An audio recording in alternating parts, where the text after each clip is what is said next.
ස්වාමීන් වහන්සේ ඔබ සමග වනසෙක්වා ඔබ සමගද වනසේක්වා.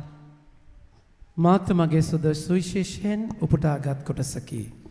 ස්වාමිනී වහන්සේට මහිමය වේවා. තවද ජෙරුසලමෙන් පරිසේවරු ඇතැම් විනයදරයන් හා සමග උන්වහන්සේ වෙතට පැමිණ උන්වහන්සේගේ ශ්‍රාවකයන්ගෙන් සමහරු අපවිත්‍ර අත්වලින් එනම් වත්විලිවෙත් අනුව අත් නොසෝදා කෑම කනවාදට වෝය. පරිසිවරුත් සියලු ජුදෙව්වරුත් පරම්පරාගත සම්ප්‍රදායන් පිළිපදින බැවින් වත්පිළිවෙත් අනුව අත්සෝදාගෙන මිස කෑම නොකන්නෝය. වෙළඳ පොලේ සිට ආවිට දෝවනය නිමවා මිස ඔහු කෑමට නොයති. ඔහු පිළිපදීමට බැඳී සිටින තවත් බොහෝ සම්ප්‍රදායන් නැත. එනම් පිඟන් කල ගෙඩි සහ ලෝකඩ හැලිවලං සේදීමය. පරිසිවරුදු විනයධාරීද උන්වහන්සේ අමතා ඔබේ ශ්‍රාවකයන් පරම්පරාගත සම්ප්‍රදාය අනුව නොහැසිර වත්පිළිවෙත් අනුව අත් නොසෝදා කෑම කන්නේ මන්දයි ඇසුව. උන්වහන්සේ පිළිතුරු දෙමින් කෛරාට කියන්නේ. ශුද්ධ ලියවිල ලියා ඇති ලෙස ඔබ ගැන යෙසායා කී මේ දිවස් වැකිය මැනවින් ඔබට ගැලපේ. මුවින් මේ සෙනග මට ගරු කරති. සිතින් නම් මගෙන් දුරුව සිටිති. මිනිස් ඔවා දෙව්දහම් ලෙස උගන්වා නිස්සරු ලෙස මා නමදිති. බදවියන් වහන්සේගේ ආඥාව ඉවතලා මනුෂ්‍යයාගේ සම්ප්‍රදායන් පිළිපදින්නෝ යයි වදාළසේක. උන්වහන්සේ තවදුරටත් කතා කරමින් මෙසේ වදාළසේක. ඔබේ සම්ප්‍රදායන් පිළිපදින පිණිස බදවියන් වහන්සේගේ ආඥාව ප්‍රතික්ෂේප කිරීමට හරි දක්ෂයෝය. මක්නිසාදයත් ඔබේ පියාටද මවටද ගෞරව කරන්නයිද පියාට හෝ මවට නිග්‍රහ කරන්න මරණ දැඬුවම ලැබිය යුතු යයිද මෝසස්ගේ ව්‍යවස්ථාවේ පවස ඇත. ඒත් යමෙකු තම පියාට හෝ මවට හෝ කතා කොට මා විසින් ඔබේ ප්‍රයෝජනය සඳහා වෙන් කරන ලද කොයි දෙයක් වත් දේව පඬුර කී පසු එතැන් සිට පියාටවත් මවටවත් කිසි උපකාරයක් කිරීමට ඔහු බැඳී නැතැයි ඔබ කියන්නෝය. මෙසේ කීමෙන් ඔබ අතර පැවතෙන ඔබේම සම්ප්‍රදායෙන් ඔබ දෙවියන් වහන්සේගේ වචන අවලංගු කරන්නෝය. එවැනි තවත් දේ ඔබ කරන්නෝයයි වදාළසේක. ස්වාමීන් වහන්සේගේ ජීවනදායක සුභාරංචිය නම් මෙසේය. ක්‍රිස්තුනී වහන්සේට ප්‍රශංසා වේවා. වඩිවන් ප්‍රමාන්තනේ.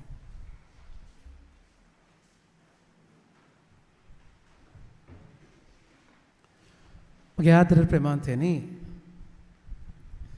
දැන් ඔමික්‍රෝන් හැම තැනම පැතිරෙන කාලයක් නේ. දැන් පූජාවලත් පූජා විතරයි දහම් පාසල් කැන්සල් කරන්න කියලා තියෙන්නේ. අනිත් වැඩ කටයුතු මංගල්‍ය පෙරහැරවල් ඒ ඔක්කොම අයින් කරන්න කියලා තියෙන්නේ. ඉතින් අත හොදලද පල්ලියට ආවේ ඔයගොල්ලෝ? අත හේදුවද? හැමෝම අත හේදුවද? කී දෙනෙක්ගේ පර්ස් එකේ සැනිටයිසර් එකක් තියනවද? සාක්කුවේ පර්ස් එකේ අත උස්සන කී දෙනෙක් තියනවද කියලා? පෙන්වන්න ඕනේ නැහැ. තියනවා එක්කෙනයි දෙන්නයි. උගල නැද්ද? හතුන් දෙනයි, හතරයි, පහයි, හයයි. වේද නැද්ද? හරි. හරි. සැනිටයිසර් එක තියෙනවා, අත හොදනවා, මාස්ක් එක ලා ගන්නවා.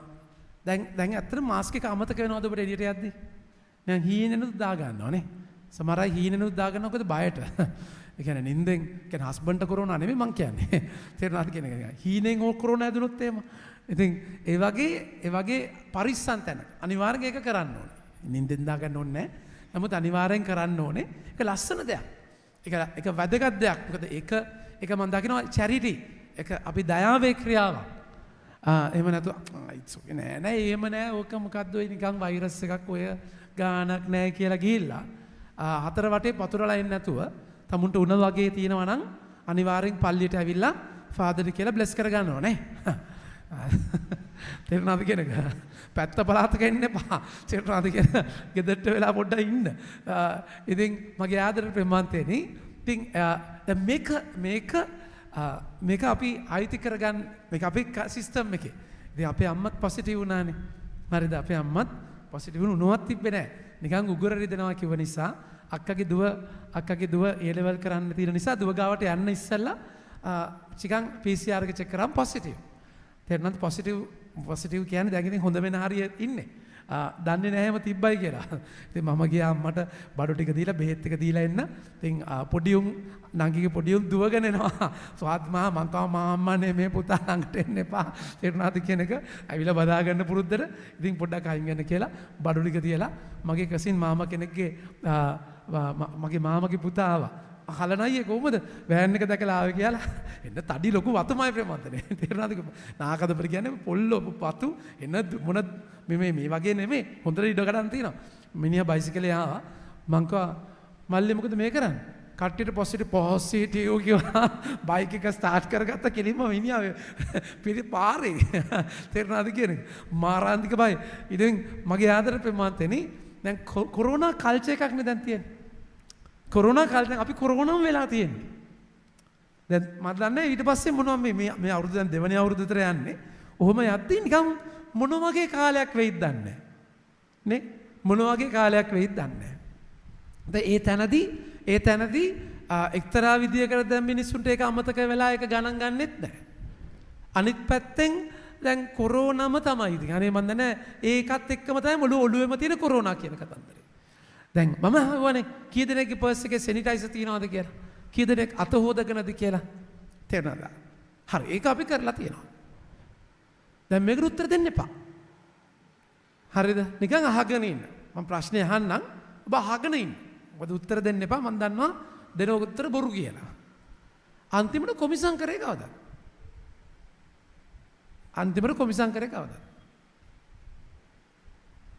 අතනම් හොදුවානේ මාස්ක් එකක් දාගෙන ඉන්න. කොරෝනා වලට මරන්න පුළුවන් මගේ ප්‍රමාණය ඔබගේ ඇඟ විතරයි. හැබැයි පාපයට ඔබගේ ආත්මයම සදාකාල නිරාගින්නට පාපයට ඔබව අරගෙන යන්න පුළුවන්. එනිසා මං කිව්වේ ෆෝකස් එක විනාශ වෙලා. يعني අපේ ජීවිතයේ පිට රටවල මගේ ප්‍රමාන්තනේ තාම කොමිසම් කරන්නේ නැහැ. කොමිසම් කරන්න බෑ. අපොයින්ට්මන්ට් දාන්න ඕනේ. අපොයින්ට්මන්ට් දාලා කියන්නේ ලොකු ප්‍රොසීඩර් එකක් තියෙන කොමිසම කරගන්න. කොමිසම කරගන්න විදියක් නැහැ.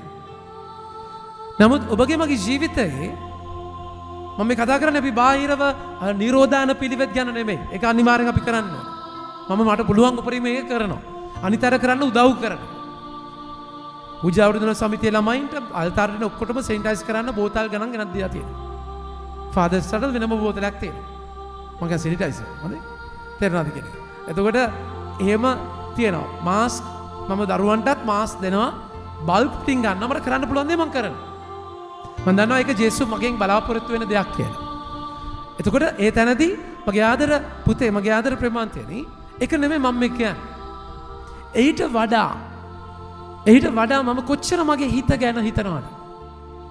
උන්වහන්සේ කතා කළා කියනවා 1 කොරින්ති 11 වෙනි පරිච්ඡේදයේ උන්වහන්සේ කතා කළා කියනවා 1 කොරින්ති 11 වෙනි පරිච්ඡේදයේ මෙන්න මෙහෙම. ඔබ නුසුදුසු ලෙස 27 එයින් නුසුදු ලෙස ස්වාමින් වහන්සේගේ රොටි වළඳන මේ කුසලානෙන් පානය කරන කවරෙක් වුවද එසේ වැළඳීමෙන් හා පානය කිරීමෙන් ස්වාමින් වහන්සේගේ ශරීරයට හා රුධිරයට විරුද්ධව පව් කිරීමෙන් වරදකරුවෙක් වන්නේ. මේ රොටි වැළඳීමටත් මේ කුසලානේ පානය කිරීමටත් පෙර එක් එක්කෙනා තම තමන් සෝදිසි කරගත යුතුය. ස්වාමින් වහන්සේගේ ශරීරය යන්නේ තේරුම නොවිමසා රොටි වළඳන කුසලානෙන් පානය කරන තැනැත්තේ එසේ වැළඳීමෙන් හා පානය කිරීමෙන් තමා වරදකරුවෙකු බවට පත් කරගන්නේ. අපිට තියෙන තර්මෝමීටර් එකක්. අපි පල්ලියට එන ඔක්කොමලගේ උෂ්ණත්වය බලලා තමයි ගන්න. පව් බලින්න වගේ මැෂින් එකක් තිබ්බනම් කොහොමද? මම හිතන්නේ මැෂින් එක කැඩෙනවා කටු පැනලා. තේරුණා? අර රතු කට්ටත් පැන ටේන් ගාලා කට්ට එළියට පනිය මං හිතන්නේ. නේ. ජේසුස් එහෙම දුන්නා නම්. මගේ ආදර ප්‍රේමන්තයනේ. උන්වහන්සේ කතා කරලා කියනවා ඒ නිසා ඔබ අතර බොහෝ දෙනෙක් දුබලව රෝගීව සිටී. සමහර දෙනෙක් මරණයට ගොදුරු වී සිටී. ජේසුව සුදුසු කිදියට ලබන්නේ නැතිකොට. මගේ ආදර ප්‍රේමන්තයනේ. ඒකයි අපි වෙනම තැනක අතරමං වෙලා නැති වෙලා. පෞද්ගලිකව ඇත්තට මම කැමති පෞද්ගලික සමාවෙන සමහරට ඔබට මාත් එක්ක තරහ වෙයි. මම ඇත්තටම පෞද්ගලිකව කැමති බාහිර ආටෝප නැති වෙනවට. ඒක ආටෝප නැති වෙන එකට කැමති ඇවිල්ලා ආටෝපේ ප්‍රශ්නයක් ඉඳ නෙමෙයි. සමහරට අපි ආටෝපයෙන් අපි ජීවිතේ වහ ගන්නවා. නතර වෙන්න ඕන තැන නතර වෙලා නැහැ. මගේ ආදර ප්‍රේමන්තයනේ මේ යන විදිහට අපිට මංගල්‍ය කරන්න වෙන්නේ නැහැ. පෙරහැරවර යන්න වෙන්නේ නැහැ. ලොකු මෙහෙවල් කරන්න වෙන්නේ නැහැ. හැබැයි අපිට පෞද්ගලිකව ජේසුව ලබන්න පුළුවන්. තාම පුළුවන්. ඒතර එතනදී මේ ස්වාමින් වහන්සේ මේ තැනදී මම චතාරිකය ප්ලෑන් කරලා තියෙන්නේ ආයිත් ඉතින් මම ප්‍රේමන්තනේ නත්තල වගේ. හරිද? චතාරිකය ආයි උඩරිම ප්ලෑන් කරලා මෙහෙත් වැඩසටහන් දාලා අරහෙ දාලා ඔක්කොම ලෑස්ති කරන් ඉන්නේ. හැබැයි මොනවා කරන්න වෙයිද කියලා අපි දන්නේ නැහැ. හැබැයි මගේ ආදර ප්‍රේමන්තනේ අපි නතර වෙලා හිතන්න. ඒ කියන්නේ අද සුවිශේෂය අපි දකින්නේ මොකක්ද? සුවිශේෂය අපි දකිනවා මගේ ප්‍රේමන්තනේ උන්වහන්සේගේ පරිසිවරු එනවා ජෙරුසලමෙන් වචන ගන්න. අද සුවිශේෂය. තවද ජෙරුසලමෙන් පරිසිවරු ඇතැම් විනයදරයන් හා සමග උන්වහන්සේ වෙත පැමිණ උන්වහන්සේගේ ශ්‍රාවකයන් සමහරු අපවිත්‍ර අත්වලින් එනම් වත්පිළිවෙත් අනුව අත් නොසෝදා කෑම කනවා දුටුවෝය. ඒ කියන්නේ අත හොදලා කෑම කන්න එක නෙමෙයි. වත්පිළිවෙතක්. ඒගොල්ලන්ගේ සම්ප්‍රදාය, කලාචාරම් සම්ප්‍රදායක් තිබුණ අත හොදන්න ඕනේ. ඒක විදියක්. ඒක ට්‍රැඩිෂන් එක මගේ ප්‍රමාණය. අනිවාර්යෙන් අත හොදගෙන කන්න ඕනේ. ඒක නෙමෙයි මේක. ඒක විදියක් තියෙනවා. ඒ කියන්නේ අත මෙතන ඉඳන් හොදන්න ඕනේ. අර ඒකෙන් විශ්වාස කරා එහෙම කරද්දී ඒගොල්ලන්ගේ ඇතුළාන්තය පිරිසිදු වෙනවා කියලා. දැන් මේක ගෝලියෝ කරන්නේ නැහැ. මතක තියාගන්න මේක දසපනතේ නෑ හොඳේ. දසපනතේ නෑ එහෙම දෙයක්. එතකොට දසපනතේ කතා කරන දේ මිනිස්සු ඒ දසපනතට ආදේශ කරගෙන නීති ගොඩාක් හදාගත්තා. නීති ගොඩාක් හදාගෙන දසපනත පිළිපදින උදව්වක් විදියට නීති හදාගෙන ඊට පස්සේ දසපනත අමතකයි නීති ටික කරනවා. අපි අරමුණ ගියලා අරමුණ නැති වෙලා මගේ ප්‍රමාන්තයනේ එතනදී අපේ ජීවිතවලත් අධ්‍යාත්මික පොට පැනලා තියෙනවා. කොහෙද යන්නේ මල්ලේ ටිපිටි? තේරෙනවද කියන්නේ? මල්ලේ පොල් නැහැ, පොල් ගන්න. තේරෙනවද? ඉතින් එතකොට මේ ආතක් පාතක් නැති වෙලා තියෙන්නේ කොහොමද? අපි එනවා, ලබනවා, යනවා මොනවද කරන්නේ? අපේ ජීවිතවල අරමුණ. ඒ කියන්නේ සම්ප්‍රදායන් වත්පිළිවෙත් වල හිර වෙලා ඒ කියන්නේ උදාහරණයක් විදියට වෙඩින් එකක් ගන්නකො. මට වෙඩින් 10කට වඩා හම්බෙලා තියෙනවා මනමාලයට නිින්ද ගිහිල්ලා. අවුදේ පාන්දර මනමාලි කිරා වැටෙනවා. මම දේශනා කරනවා තේරෙනවද?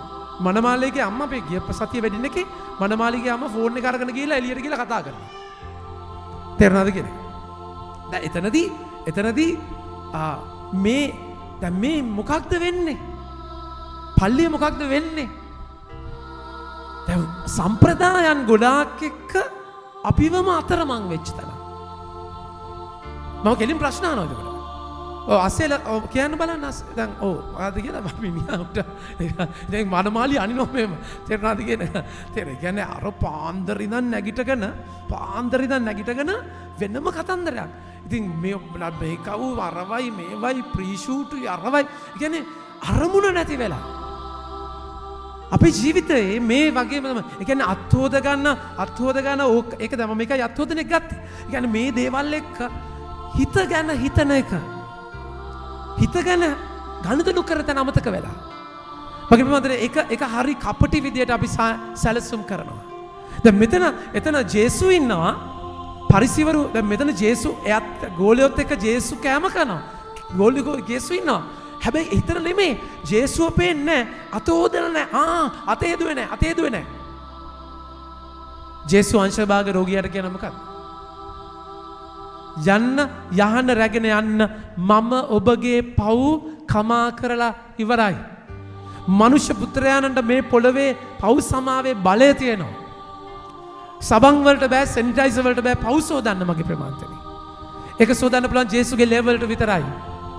උන්වහන්සේ යෙසායා 1:18 උන්වහන්සේ කතා කරලා කියනවා. යෙසායා 1:18 උන්වහන්සේ කතා කරලා කියනවා එන්න අපි මේ ගැන සාකච්ඡා කරමු. සමිදාන වදාරණසේක නුඹලාගේ පව් රතට රතේ තිබෙන නමුත් ඒවා හිමමෙන් සුදු වන්නේය. තවද රතු පැහැයෙන් තිබෙන නමුත් තද රතු පැහැයෙන් තිබෙන නමුත් සුදු මෙන් වන්නේ සුදු ලොම් මෙන් වන්නේය. සාකච්ඡාවේදී එක වෙන්නේ ජේසුත් එක ගනුදෙනුවේදී හුදෙක් අත්වේදුවට වැඩක් නැහැ. දැන් සයිකොලොජි කියනවානේ මනෝවිද්‍යාව. මගේ ප්‍රමාණතේදී මනෝවිද්‍යාත්මකව සමහර අයට චූටි අවුලක් තියෙනවා අත සෝදනවා හොගාලා. සෑහෙන්න වෙලා අත හොදනවා. මේ මොකද දැන් අපි අත හොද ගන්න විනා තේරෙනවද කියන එක වෙනම කතන්දර. ඒ කියන්නේ මේ ගොඩාක් ඒව නාන්න ගියාම පෑ ගණන් නානවා. ඒ කියන්නේ එයා හිතනවා හැමෝම නෙමෙයි හොඳේ. ඒක හැමෝම අපිට මේක කරන්න කියලා. එයා හිතනවා සමහරට පුංචි කාලේ ආව අතවරයකට ලක් වුණා නම් කවුරු හරි පාවිච්චි කරා නම් නැත්නම් එයාට හිතනවා එයා අපිරිසිදුයි කියලා. ලිංගිකව එයා අපිරිසිදුයි කියලා හිතුණයින් පස්සේ එයා ඒක එළියේ බාහිර දෙයකින් වහගන්න කරනවා. ගොඩාක් නානවා. අත පෑ ගණන් හොදනවා. ඒ කියන්නේ හරි බයයි. මට එක්කෙනෙක් හම්බුණා. ඒ කියන්නේ ගෙදර ඒ කියන්නේ දාගෙන රින්සු දාලා සබන් දාලා හොදනවා පොළව හොදනවා. ඒ කියන්නේ අස්වාභාවික විදියට.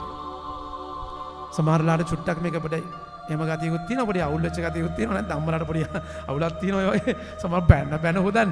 ඒක වෙනම කතන්දරයක්. ඒක පිරිසිදුකම නෙමෙයි. මේක අස්වාභාවික අන්තයක්. මගේ ආදර ප්‍රේමන්තයනි මේ තැනදී අද ස්වාමින් වහන්සේ අහනවා. අද ස්වාමින් වහන්සේ අහනවා කෛරාටිකයනි. උන්වහන්සේ කතා කරලා කියනවා බලන්න වචනය කෛරාටිකයෝ. කෛරාටිකයි කියන්නේ දවසක් ටීචර් කිව්වලු මේ කෛරාටිකයෙන් වාක්‍යයක් හදන්න කියලා.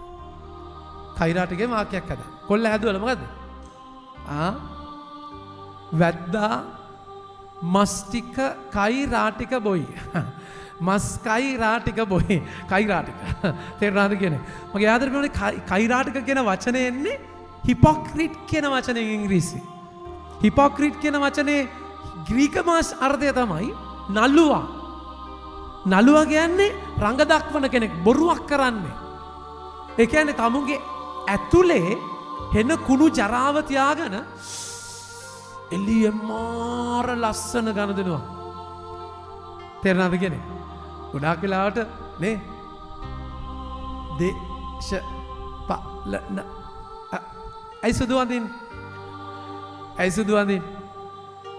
දැන් බහයි ඇයි සුපාද සුදු අඳින්නේ? දෙන්නේ බා. ඒ කියන්නේ සුදු ඇඳාම තේරෙනවද කියනක? සුදු ඇඳාම සුදු ඇඳගෙන යන්නේ අම්මෝ මම ප්‍රේමන්තනේ. ඒ කියන්නේ ප්‍රතිරූපයක්. අපි කළු පටියක් දානවනේ. ඒක හරි. තේරෙනවද කියන්නේ? මම යාද ප්‍රතිරූපයක්. ඒ කියන්නේ එළියේ පෙන්නන දෙයක්. ඒ කියන්නේ අපිට එළියේ ඒ කියන්නේ සුදු අඳින එකේ ප්‍රශ්නයක් නෙවෙයි තියෙන්නේ. මම එළියෙන් බොරු දෙයක් පෙන්වන්නේ. ඒ කියන්නේ කතා කරද්දි වෙනම ප්‍රෝඩාවක්, රඟපෑමක්. මගේ ප්‍රමෝදනේ ඒ කියන්නේ අස්වාභාවික විදිහට තමුගේ ඇත්ත ගනුදෙනු කරන්නේ නැති තැන. ඇත්තත් එක්ක ගනුදෙනු කරන්නේ නැහැ. එයාලා පිඟන් කෝප්ප පිත්තල හැලිවලන් සෝදන සම්ප්‍රදායන් මේවා හොදනවා. හැබැයි ඇතුළ මගේ ජීවිතයේ මට වැරදිච්ච තැන, මගේ ජීවිතයේ අවුල් වෙච්ච තැන, මගේ ජීවිතයේ කාලකන්නිකම, මගේ ජීවිතයේ ඒ අසභ්‍යය, මගේ ජීවිතයේ ඒ අතීත සිද්ධිය මට විසඳගත්තේ නැති තැන මම ජේසුස් ගාවට අරගෙන එන්නේ නැහැ. අපරාධයක් මගේ ප්‍රේමාන්තනේ. අපරාධයක්. අද ඒකයි සලමොන් රජතුමා කතා කරලා කියන්නේ. දේව මාලිගාව හදලා ගිවිසුම් කරඬුව ගෙනල්ලා සලමොන් රජතුමා කතා කරලා කියනවා ලස්සන යාඥාවක් කියනවා 27 වෙනි වගන්තිය. ඒ දෙවියන් වහන්සේ සැබවින්ම පොළොවේහි වැඩ වසන සේක්ද ස්වර්ගයේද ඉහළ ස්වර්ගයේද ඔබ වහන්සේට ඉඩ මදිය. එසේනම් මා ගොඩනැගුවා වූ මේ මාලිගාව ඊට වඩා කොපමණ නොසෑහේද? ඒත් මගේ දෙවි ස්වාමින් වහන්සේ ඔබේ මෙහෙකරුවාගේ යාඥාවද කන්නලව්වද සලකා අද ඔබ ඉදිරියේ ඔබ මෙහෙකරුවා ඔප්පු කරන ඉල්ලීම හා යාඥාව ඇසුවමනව. මොකක්ද යාඥාව? මගේ නාමය මෙහි වන්නේය කියා ඔබ මේ ස්ථානයක් ගැන වදාළ සේක්ද? යම් ස්ථානයක් ගැන වදාළ සේක්ද? ඒ ස්ථානය වෙන මෙම මාලිගාව දෙස ඔබගේ දෙනෙත් දිවා රෑ දෙකෙහි යොමු වී තිබේවා. ඒ මාලිගාව දෙවන වහන්සේගේ ගිවිසුම් කරඬුව තියපු තැන. නමුත් උන්වහන්සේ කතා කළා කියනවා ඔබයි ශුද්ධාත්ම මන්දිරය. දෙවන් වහන්සේ ජීවමානව වඩින වඩින්නට එන ශුද්ධාත්මයන්ගේ මන්දිරය කොච්චර මේ ඇතුළ මගේ පිරිසිදුයිද. ජේසුව මගේ ජීවිතයට ගන්න මම කොච්චර පාරිශුද්ධයිද. අද වචන ඔබට ආරාධනා කරනවා එතන හිතන්න. අත හෝදන ගමම්ම බැක්ටීරියා විස බීජ මැරෙන්න අත හෝදන ගමම්ම මගේ ප්‍රමාන්තනේ චොට්ටක් හිත ගැනත් හිතන්න.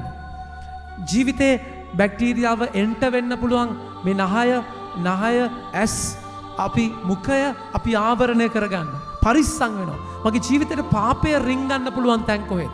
අර ඩයලොග් එක, අර සම්බන්ධතාවය, අර යාළු ආශ්‍රය, අර පාර, අර වෙලාව කම්පියුටර් එක මගේ මෙතන මෙන්න මේ දවසේ මේ වෙලාවේ තමයි අකා මට ගහන්නේ මට රින්ගන්නේ. එතකොට ඒ තැනට අවදි වෙන්න එතනට මාස්ක් එක දාගන්න. එතන ආවරණය කරගන්න. එතන ෆේස් ෂීල්ඩ් එක දාන්න. ඒකයි ජීවිතයේ මේක ගැඹුරින් හිතන්න. සාතන් ගොරවන සිංහේ වගේ ඔබම ඔබ ඇවිදිනවා. බැක්ටීරියාව වෛරසය අනුවර්තනය වෙනවා වගේ. ඩෙල්ටා වගේ නෙමෙයි ඔමික්‍රෝන් වගේ නෙමෙයි ඊළඟට එන එක්කෙනා. තේරුණාද කියන එක? ඉතින් මේක මෙයා කැරකි ගහන්නේ. එයා අනුවර්තනය වෙනවා. ඒ නිසා තමයි ඒ කියන්නේ මුලින්ම මීටරයක් දුර ඊට පස්සේ ඩෙල්ටා එක මගේ ප්‍රමාණතනේ වායුගෝලයේ පැය දෙක තුනක් ඉන්න පුළුවන්. මීටරයක් දුර ඉඳලා වැඩක් නැහැ. කෙනෙක් ඉඳලා ගියා නම් එතනින් බෝ වෙන්න පුළුවන්.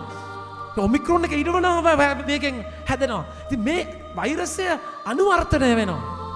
යකා ඊට වඩා ගැඹුරින් ඔබගේ ජීවිතයට එන විදිය උ දන්නවා. උ ටාගට් කරගෙන ඉන්නවා. ඒ නිසා ප්‍රේමවන්තනි ෆේස් ෂීල්ඩ් එක, මාස්ක් එක, සැනිටයිසර්, ග්ලව්ස් මේ ඔක්කොම ඒට වඩා යකා මට ගහන තැනට අවදි වෙන්න. එතනට අවශ්‍ය ප්‍රිකෝෂන්ස් පරිස්සම් වෙන තැන එතනින් පරිස්සම් වෙන්න. මොකද කොරෝනාවට වඩා බරපතල විදියට ජීවිතේ කොර කරන්න පුළුවන් අපේ අධ්‍යාත්මය වැට්ටුවොත් ස්වාමින් වහන්සේගෙන් ඔබ මාව ඈතට ගත්තොත්. එනිසා පරිස්සම් වෙන්න, අවදි වෙන්න ස්වාමින් වහන්සේ ආරාධනා කරනවා. ආමෙන්.